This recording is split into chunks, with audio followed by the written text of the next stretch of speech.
Faded images, voices in static.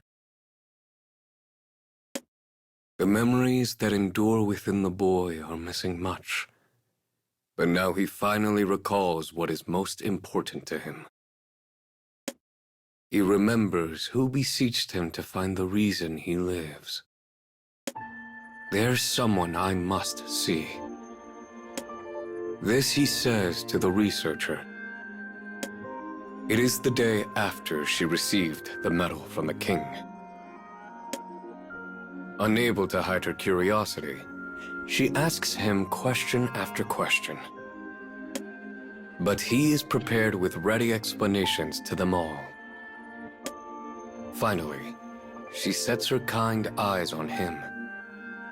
Safe travels, she says. Perhaps she has known all along. Perhaps she has known about the memories that drift in his storage. This would explain why she kept him by her side all this time. Instead of saying anything in return, the boy simply nods. But he does so with thanks. Thanks for awakening him, and for allowing him to remember what matters. As he leaves the city, people turn to him with smiles. Where are you going? You should take some flowers. Greetings.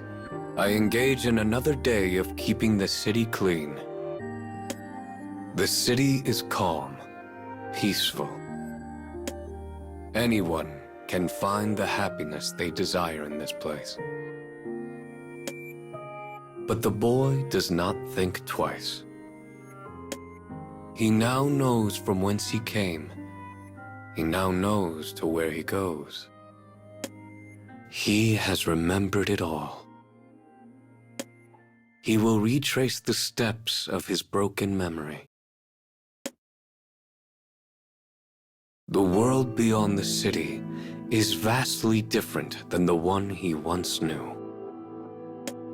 Yet he follows the trail of his recollections, letting long-forgotten names and vague echoes of the past guide him. He walks as though following another boy's footsteps. He passes through lively towns and wide fields, past cheery groves and silent lakes. Eventually, the boy finds himself in a deep, dark wood. There is nothing particularly special about these woods. But the boy is certain it is the place. As he ventures deeper into the forest, he finds a ramshackle church long fallen into disrepair. The moment he sees it, a thin voice rises from his sand-worn memories. My prince, I want you to search for the reason you live. The soldier did not understand why the prince told him so at the time.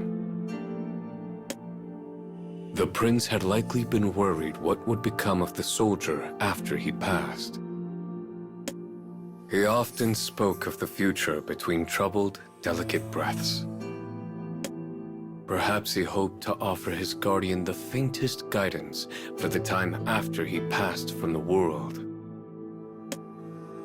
Once the robot boy, the man, passes through the church, he arrives at the spot he has been searching for. The ground is slightly raised. Sticking from it is a metallic staff eaten away by rust. It is a grave. From beneath the earth, he senses a faint signal. If his memories can be trusted, this is where the prince and his clockwork attendant are buried. The clockwork soldier's original body had been laid to rest at this grave uncountable years ago.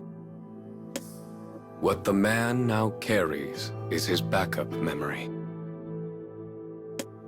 Though his adolescent form is weak, it can still exist in a peaceful world. For he is no longer a tool of slaughter, but a being that exists to help others. Yet he still cannot find a reason to live in that life. That reason exists in only one place, here. The man aligns his signal with the body slumbering beneath the earth. He then begins transferring his memories to his original self. Strength leaves his body. Light flickers and fades. His boyish form crumples to the earth.